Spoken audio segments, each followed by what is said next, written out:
What's happening, guys? It's Shane here. So we've all gotten spammed by these YouTube ads from gurus that made it rich and out of the kindness of their hearts spam you relentlessly with ads trying to show you how you can become rich too. Is your New Year's resolution to lose weight? Is it to save an extra $500 a month for your retirement? Is it to go on a purely vegan diet? Is it to stop using the word? Well, I have news for you. Your New Year's resolutions suck. Some of them want to show you how to make a Shopify store. 45 seconds, I'm going to show you how my buddy Justin generates nearly $500,000 per month selling weird stuff like cat socks, fishing t-shirts, and of course, the legendary wolf mug of truth and justice. Others want to show you how to start a real estate empire. Hey guys, Cody Sperber, the Clever Investor here. I'm with my son Hudson, and we're in Glendale, Arizona, standing in front of a house on Solano Drive that we just flipped and made $18,000 on. Or maybe you're bored browsing YouTube one day and someone wants to show you how to get rich from cryptocurrency. My name is Craig Grant. This is my Bitcoin wallet. 40 Bitcoin that I earned. I didn't buy. I earned this Bitcoin with a service called BitConnect. And then my personal favorite is when an old friend that you haven't seen for years invites you out to coffee to tell you about a super amazing business idea that is definitely not a pyramid scheme. The more people that get involved, the more people who are investing, the more money we're all going to make. It's not a pyramid scheme. It's not even a scheme per se. Now, there's a ton of hype out there, and there's a ton of gurus out there trying to sell you some course for $997 that's going to teach you how to be rich.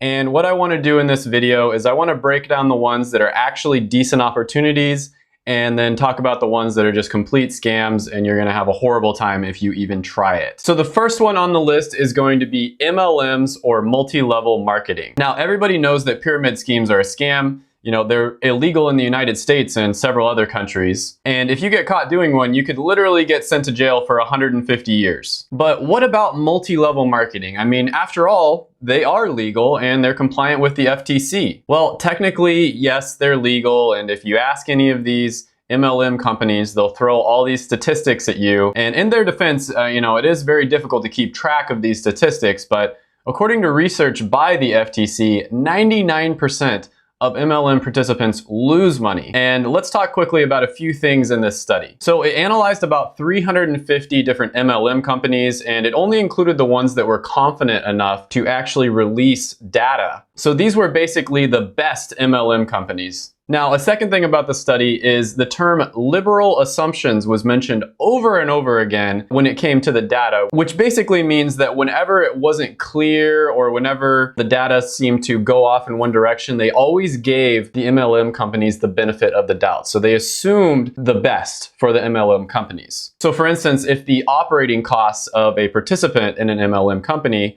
was a little bit unclear, the author would just assume that the operating costs were as low as possible. Despite all this, the study found that 99.12% of participants in MLMs lose money.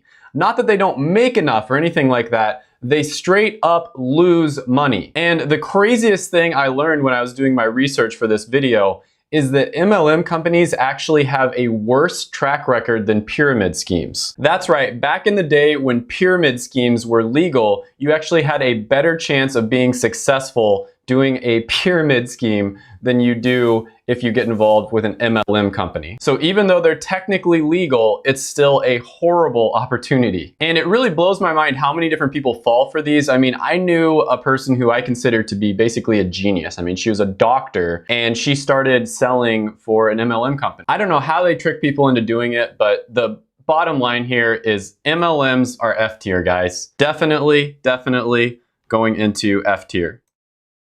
If you go into an MLM, you're basically losing money, and you would be better off in terms of just learning how business works by just starting a normal business on your own. Okay, second opportunity on the list is going to be Amazon FBA. Okay, so this is a great one, guys. So basically what Amazon FBA is, it's fulfillment by Amazon. So you're basically a partner with Amazon, and you would probably have manufacturers make products in China. They ship them to the Amazon warehouse, and then you do basically everything else. You do the listing, you do the design on the product, all that sort of thing. And then people go on Amazon's website and they buy the product, and then you take your cut and they take their cut. You're basically a partner with Amazon. Now, when Amazon FBA first started, a few years back, like let's say 5 years ago, Amazon FBA was probably a great opportunity.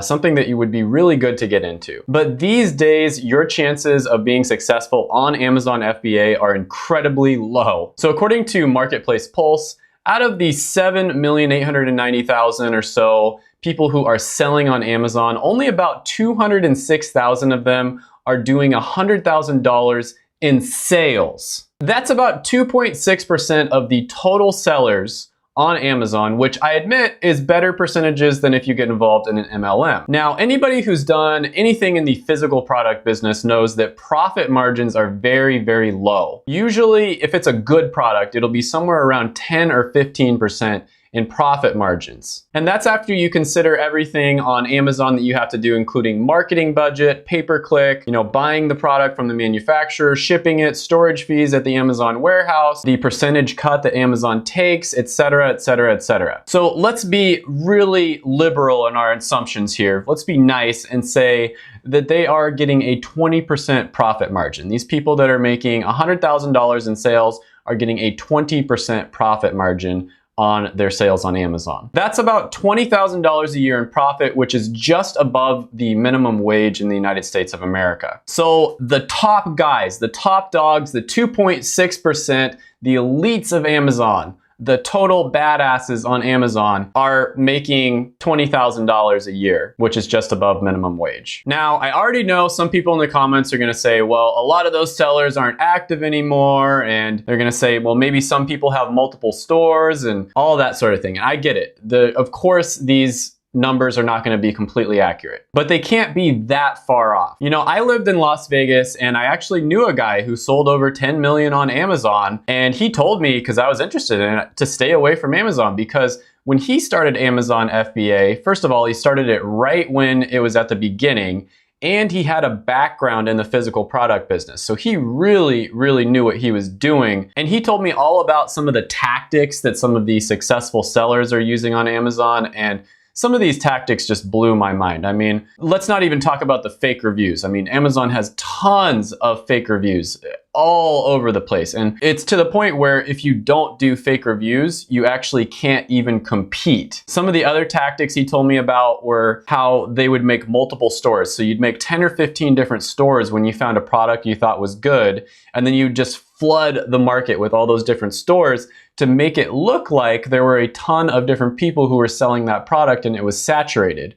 when in reality it was just one person selling the product with 15 different stores. And as you can imagine, opening up 15 different stores, well, you have to pay the monthly fee to Amazon. There's a lot of costs involved in that. It's not something where you can just buy like $500 or $1,000 worth of inventory and then you're good to go. There is a huge startup cost involved in opening 15 different stores. So a normal person probably isn't going to have the money in order to get involved in that. And therefore, the normal person can't really compete. And on top of all of this, if that wasn't enough, let's say you defy the odds and you create a successful Amazon store. Amazon owns your data. They know what products you're selling. They know the keywords that are leading to that product being sold. They know the pictures that you used. They know what your sales are. They know which variations of the product are selling the best. They know everything and they own your data. So basically, once you've done all the hard work, all the grunt work of figuring out, what sales copy does really well, what types of pictures do really well, Amazon can just go in there and just copy your product. They can make their own version of your product, and then guess what? They have all the control. They can put their product at the top when somebody searches all of those keywords that you worked so hard to rank for. They'll put theirs over yours and they'll just absolutely crush your sales. And you really do not want to be competing with Amazon. I mean, we all know what Amazon does to their competitors. They absolutely destroy them. So all the gurus that are telling you, oh, all you need is $1,000 or you should go in credit card debt just to get started on Amazon. It's super easy. Anybody can do it. They are all full of shit. Still, with that being said, I have seen some people be successful on Amazon, so I have to be fair here. It's much better than the stats when it comes to MLMs, for instance. So I'm gonna go ahead and I'm gonna put Amazon in C tier. All right, so the next one on the list is going to be starting a traditional business. And I think we should be fair here and talk about what the success rate for a normal business or a traditional business is. And what I mean by that is like starting a plumbing company or an air conditioning business or a restaurant or an accounting firm, something that you see all over the place. Now, there's all kinds of statistics and studies out there, and they kind of group all the different businesses together, which I don't think is very fair. But basically, what they say is about 70% of businesses fail within their first 10 years. And then out of the ones that do succeed, 10 to 20% of those are reasonably profitable. And by reasonably profitable, I mean you're probably making more than if you just got a normal job. It's not a get rich quick sort of thing, but you're making a decent living and you're getting by. And statistics show that a good amount of people are actually successful doing this. 30% of businesses are still around after 10 years. That's not bad at all. So I think this is a really good bar to set when you're thinking about the, make money online opportunities. Amazon, it's 2.6% to make a minimum wage. A traditional business is actually pretty good. Like after 10 years, 30% of them are still making enough to keep the business going. That's not bad at all. Now, the only problem with, traditional businesses is they are pretty difficult to scale for the most part. And in a lot of cases, businesses like this, you sort of reach a saturation point at some point where it's pretty difficult to increase your income. And so for that reason, I'm gonna put these in A tier. All right, so the next one on the list is cryptocurrency, and this is the one we've all been waiting for, right? And I admit, I have actually made money with cryptocurrency. I am net positive even after the market dropped, but I fully realize that I'm basically gambling with that money. And it's a very small part of a much bigger portfolio that I have in terms of investments. And I'm 100% aware that I could lose all of that money at some point and I'd be totally okay. I'm not afraid to lose that money. With that being said, I do have a pretty close friend who invested in Ethereum and Monero when they were somewhere around $1 to $5. And I think we all know what happened to that. Ethereum got all the way up to like $1,000 and Monero got to several hundred. And he basically ended up getting rich from cryptocurrency. So I have seen this happening with my own eyes. I've seen people getting rich from this stuff. But with that being said, there's a ton of sketchy, scammy companies and coins and blockchain and whatever you want to call it out there. Take BitConnect, for example. They scammed thousands and thousands of people. There were people who posted videos on YouTube saying they were suicidal after it was found that BitConnect was a scam. They held these giant, lavish conferences. They made music videos to get people to buy it. And they had a very lucrative affiliate program going on, which attracted some amazing entrepreneurs like Craig Grant. Now, I'm still extremely skeptical about cryptocurrency. I think there's way too much hype. And my friend who got rich is also very skeptical. He took most of his money out of the market. So with that being said, crypto is gonna go in B tier because I still think it's a pretty bad option, but better than a lot of the other options on this list. So when you compare cryptocurrency to a lot of these other options, it's gotta go in B tier.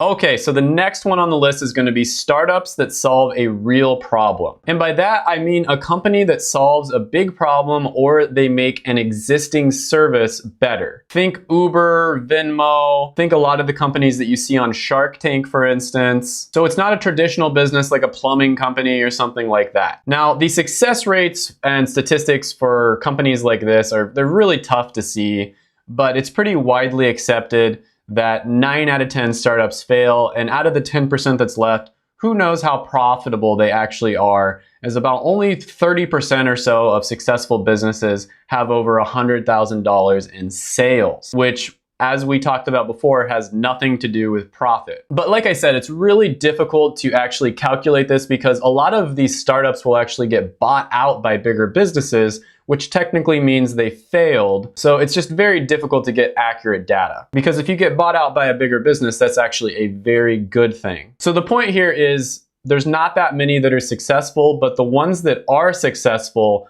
are really, really successful. A lot of the times, these company founders will make $10 million, $100 million, or even more when they get bought out. Think PillPack getting bought out by Amazon for almost $1 billion, for instance. On top of this, a lot of startups get funded by outside sources, and so there isn't as much risk involved. And so if they fail, they can just try over and over and over again. There's really no such thing as something that you can reliably get rich quick from without a ton of luck anyways, but this one is probably the one that comes closest to that. So for that reason, I'm gonna go ahead and put this one in S tier. Okay, so coaching can be a little bit cringy. I mean, we all know the person whose life is an absolute dumpster fire that all of a sudden becomes a life coach or something like that. And they want to try to teach you how to have a great life even though they don't have one themselves. Now, I've met hundreds, if not thousands of different entrepreneurs and mentors, and I spent a ton of time of different groups and masterminds, and I even lived in a house full of entrepreneurs. And I have to say that the one business model that I've seen the most average people find success with has got to be coaching and consulting.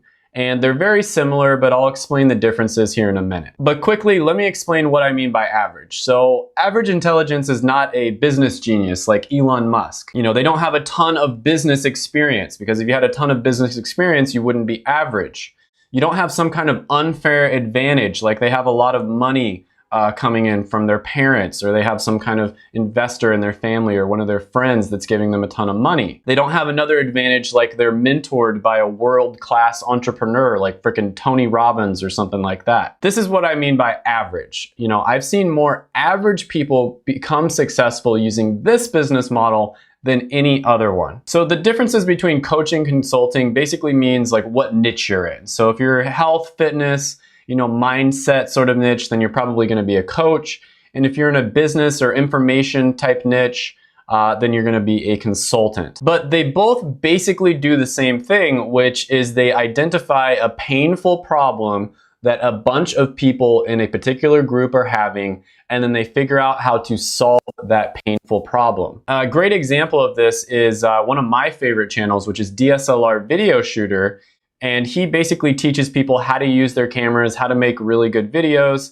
And I bought one of his products because I just wanted to figure out how to use my camera that I got. And it was excellent. It was like a $15 product, and it taught me everything that I needed to know about using the camera. And the next camera that I get, I can almost guarantee you I'm gonna buy whatever product he comes out with for that camera. And this is a really great business model because you can do it without investing like $10,000 in products or business infrastructure or anything like that.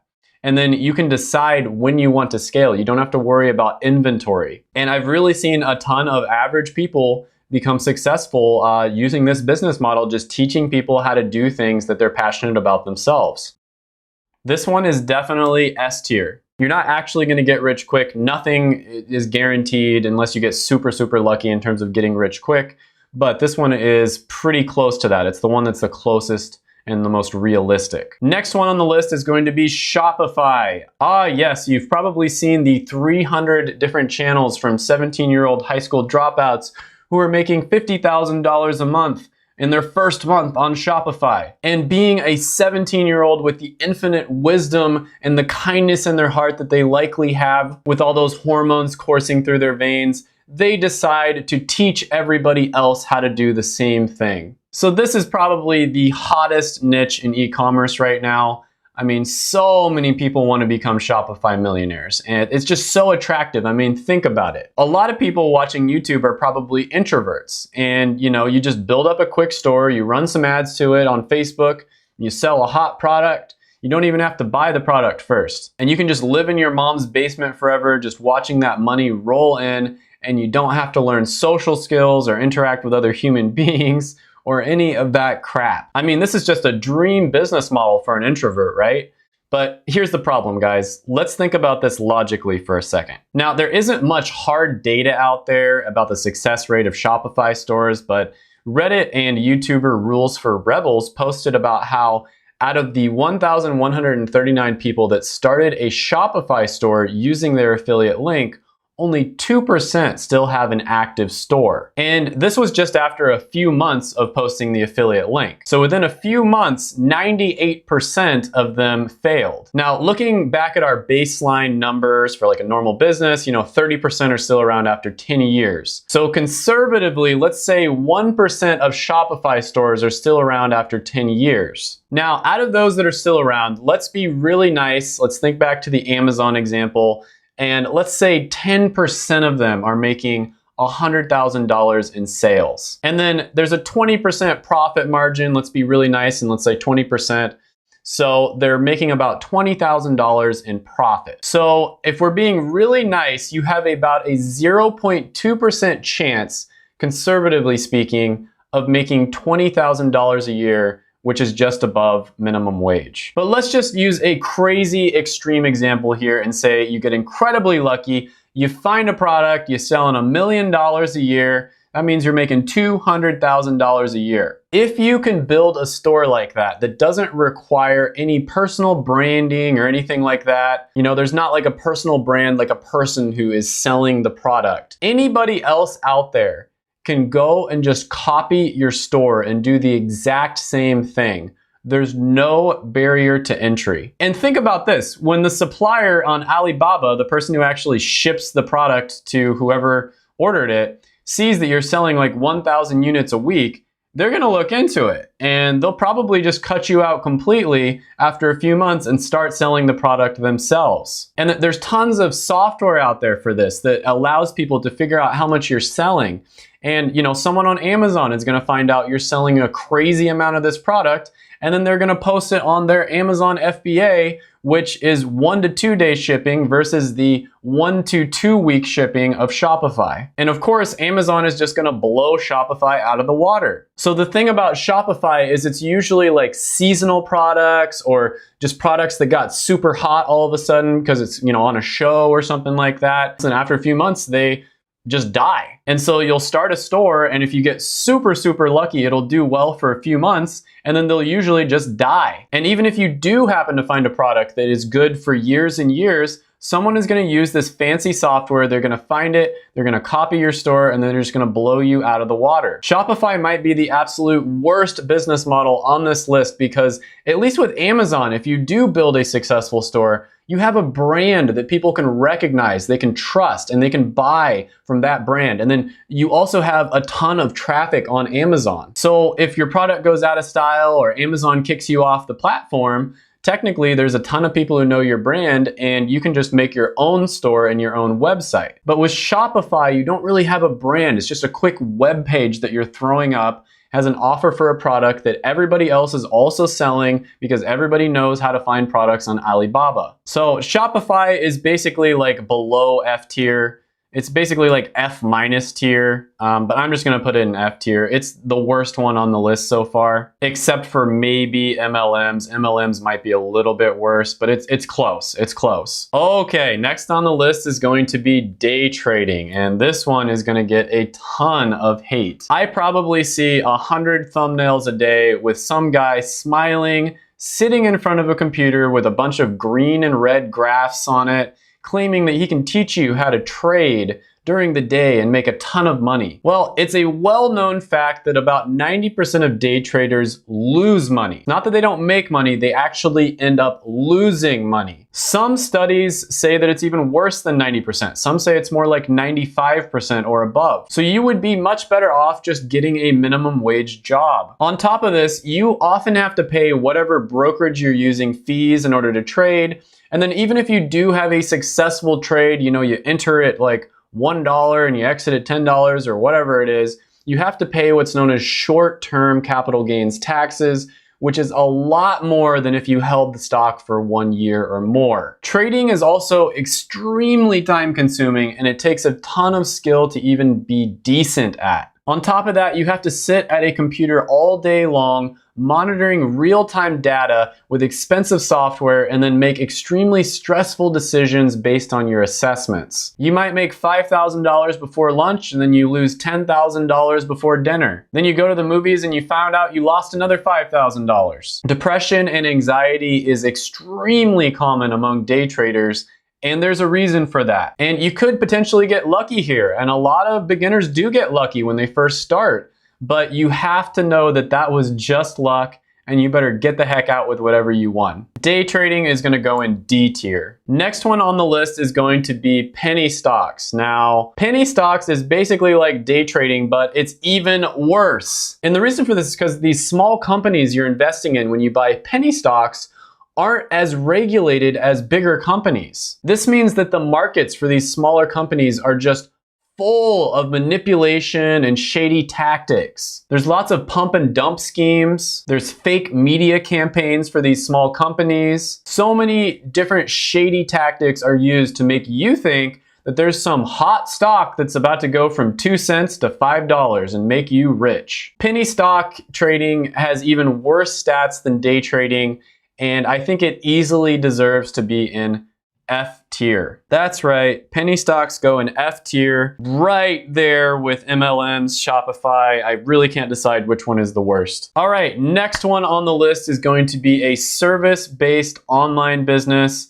And usually this is going to be what's known as a middleman business. So what I mean by this is you find something that a ton of people are doing, like creating websites for their businesses, and then you get really good at that. So there's something that a ton of people are doing, and you get really good at it, and you basically find a bunch of people that want the service that you are offering. You know, creating a really effective website is not easy to do, and a lot of people want to outsource that rather than, you know, take the hundreds of hours it would take in order to learn how to use WordPress, for instance. So a friend of mine got into website design and development like this, and he found a really good service that basically they would design 6 different websites for your client based on their needs, and then do all of the development and back-end stuff after they've chosen their favorite design. And they would charge about $500 for each step of the process. So $500 to create 6 different website designs. You'd show all 6 to your client, and then they'd choose one of them, and then they'd charge another $500 or so. I think it was actually a little less,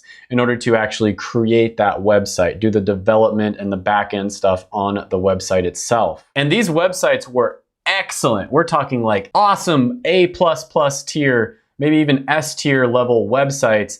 And a lot of people around the country would pay $5,000 to $10,000 to have these done professionally. So my friend did this, and it was a successful business for years and years. And he was basically just the middleman. He found a really awesome service that did amazing work. I'm sure there's tons of services out there that don't do amazing work, but he found the one that was really good.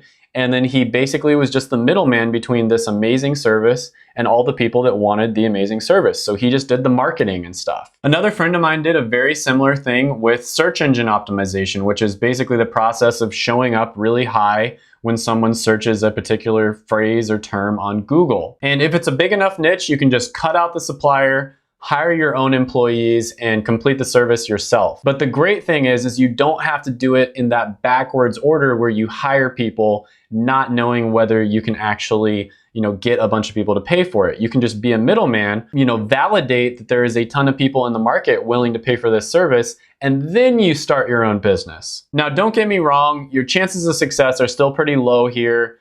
You probably won't get rich quick from this, but this is definitely one of the better ones that I've seen. And for that reason, I think I'm gonna have to put this one in A tier. Okay, so the next one on the list is going to be digital marketing, and this one was popularized by our good friend Tai Lopez when he opened his social media marketing agency course and took YouTube by storm. And this definitely was a really good, huge opportunity, 5 years back or so, maybe even like 8 years back or so, when Facebook first started doing their ads, and a lot of people were getting really good with the ads, and they were teaching others how to do it themselves. And then businesses started wanting people who had this skill set. And as a normal business, it's just simply unfair. You got an unfair advantage if your social media game is on point. You drive a bunch of people to your restaurant or whatever your business is, and that gives you a huge advantage over all of the other businesses in the area. However, this social media marketing thing is extremely oversaturated at this point, And business owners are very, very tired of working with people that give mediocre or bad results. So if you start a business like this, they probably don't want to work with you unless you have a track record, a proven track record of, making other people's businesses more successful, because there's just tons of people out there that have zero experience and they just think they know how to do everything when they're actually really bad at it. It's also extremely time consuming and you have to deal with your clients all day long. Like, they might not like one little thing about this ad that you created, and so you have to start the whole thing over and just like scrap it and create an entirely new one. And you might send them a form with information that you need to know in order to run an ad, and then they take like a week and a half in order to fill out the form, and then they get mad at you when they're not getting results. Well, you took forever to fill out the form, I couldn't get you results. They might call you or text you late at night and they're expecting you to get back to them. It just gets a little bit ridiculous and it's a pain. Also, let's say you do get really good at doing Facebook ads. Well, a few months later, Facebook will come out with an update. They'll switch everything around for no reason whatsoever. And then all of a sudden your ads aren't working anymore. They change the algorithm or they change something like that. Your ads aren't working and you also need to relearn the entire interface because they changed everything around. They've done this over and over again. And you have to drop everything you're doing and fix that, because if you don't fix it within a few days, your clients are gonna drop you just like that. So anyways, this is a legitimate business model that does solve problems that businesses are having right now. It's just really tough to break into. So for that reason, I'm probably gonna give this B tier status. All right, next on the list is this no money down real estate that I keep seeing here on YouTube.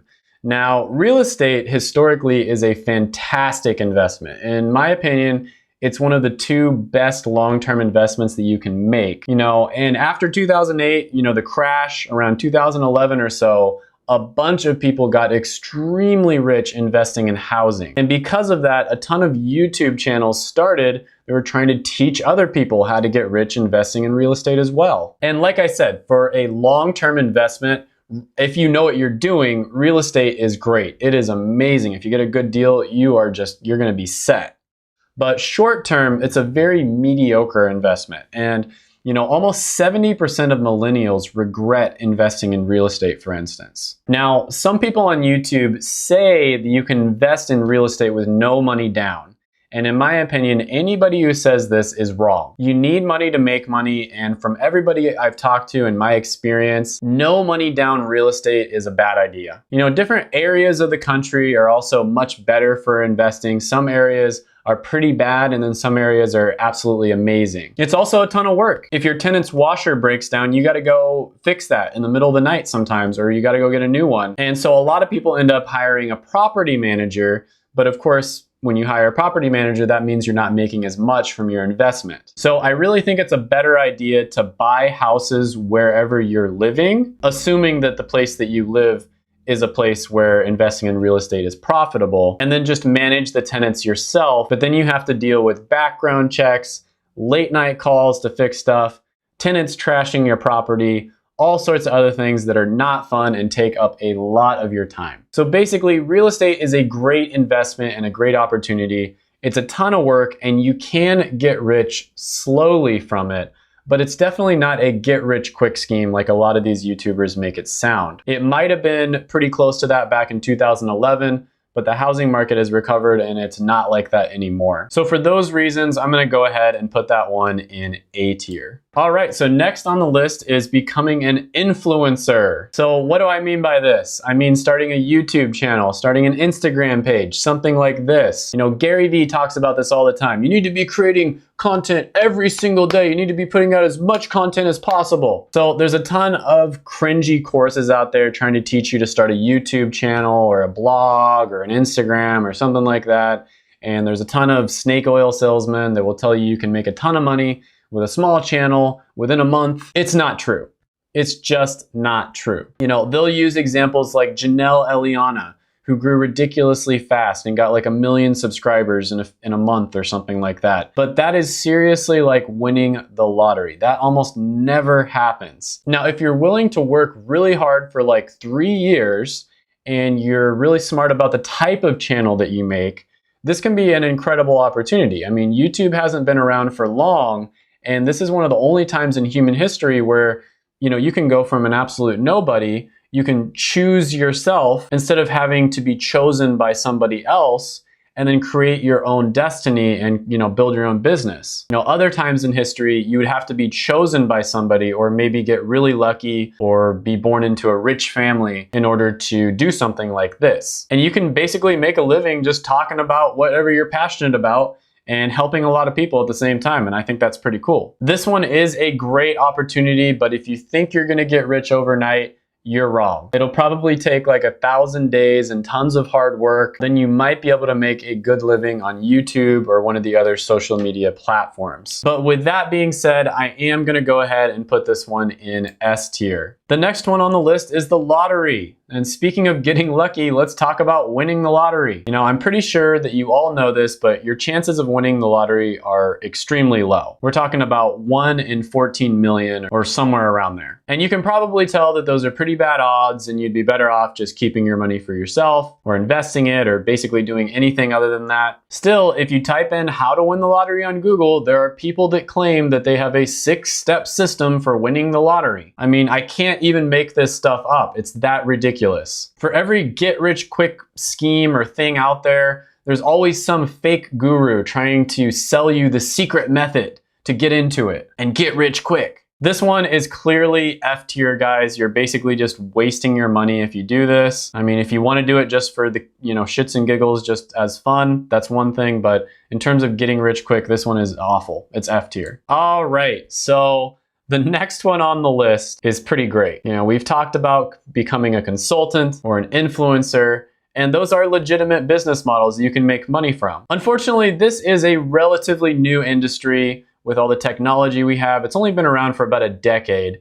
And because of that, it's pretty unregulated. And anyone can claim basically anything, package it up in a $997 course and sell it. And I've made some videos about this, but I would estimate about 80 to 90% of the courses out there are just complete scams, and you definitely should not buy them. With that being said, that doesn't mean that all of e-learning and the information product business is a scam. I think that e-learning and information products can change the world and accelerate human learning in the same way that books did thousands of years ago. Still, at this point in this relatively new market, there are a ton of fake gurus out there that will sell you a course promising the world and then delivering absolutely nothing. In fact, a lot of these courses are designed to have you fail so that you will buy whatever the next upsell is. And I think in the next decade, this particular market is going to turn around for the better. Consumers are going to get smart about this. They're going to realize that a lot of these guys are charlatans, and anybody that offers a course that doesn't get a reasonable amount of people success is just going to get totally wiped out. And there's also a good chance that the FTC is going to regulate the market as well. But hopefully it will become just like any other market where there's mostly good people who are just great, entrepreneurs trying to make the world a better place. And then of course, there's always going to be a few apples. Any market is going to have a few bad apples. But for now, as long as you lack empathy and you have no problem scamming a ton of people and ruining lives, and you can still look in the mirror at yourself at the end of the day and respect yourself, then this is probably the best possible business model for you. This one is definitely going to go in S tier. But anyways, thank you guys so much for watching the video. Go ahead, smash the like button, hit the subscribe button, ring the little notification bell, and then check out my other videos right here because I made them just for you. Have a good one, and bye for now.